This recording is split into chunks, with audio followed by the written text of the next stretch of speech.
Qaysı yo'q edi, mabinamidi. Ne keldi kazım şapta? Dostumning uyiga yo'l tushbek yaxshi bola tanishtirib qo'ymishkanlarni. Voy tunuşturup koysanız o mayli aşk uyga kirganda vaqirab chaqirib sizning qo'rqadigan bildiryapman hala hujuma. Og'aylarim qamida azim ishlabtanmiz xotinni qo'rqitgan saymoqimda. Voy bichiq yaqmay manga-da. Yana adisini silkib adamni. Ha, men shundan bir nozik minutmush bino shu. Vay ecet bir ziyrekti endi bo'ronda. Kun to'plab. Ha dostum ketdi. Baya değişkin müzik olsun. Bugün buna erkişlik bolcumu dep kaçan doğma kattı. Spartak. Cayo. Cayo. Sürüteli. Ay, araç yaxshimi? Hozir uydan tez qilib oldi. Rahmat. Qadağala. Deb ha aşağıya ko'rib baqay. Menga biz. Kelinglar, yuqori ko'taringlar. Ha ma'qul. Şey ketimiz. Ha, itten olamsın lan? Ha, Qudratning ismi. Ha, Qudratjon. Ha.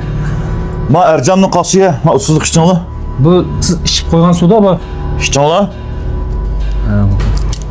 Bu sayvaqda. To'lamaydig'ini yo'q. Sanfangoday bahshat yuzimni qildi meni. Sillancha. Ha. Meni kansanchida bak yuzim bor shu doim fulyevan ashadi g'azabga qolgandirim. Bak cho'ng ko'rdim meni man. Yaxshi. Turmushcha.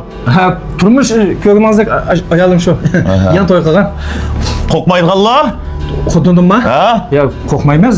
Qo'rqmayman. Necha kun oldida bir gaqig'anta bak urayotgan chiqim keltirayotganda. Hey, yigit. Ya menimcha uskunda bir van urib turma. Gili qo'yma. Voy, okan bir uraytib 3 soat 4 soat nafas ololmadi ya. Yog'oringlar kelib ketdi emasmi? Bak urib ketgansiz. Men burun pot tepgan emasmi? Tutig'il tepma. Salim. Hey! Mahimi qarab baqa bo'ldimi, bo'lmadimi? Ha, u ne vaqt ben yugurib qo'yg'ini? Chiqib kiray ya. Mantini xamirib qolsin, men tugishib beraymi mantini?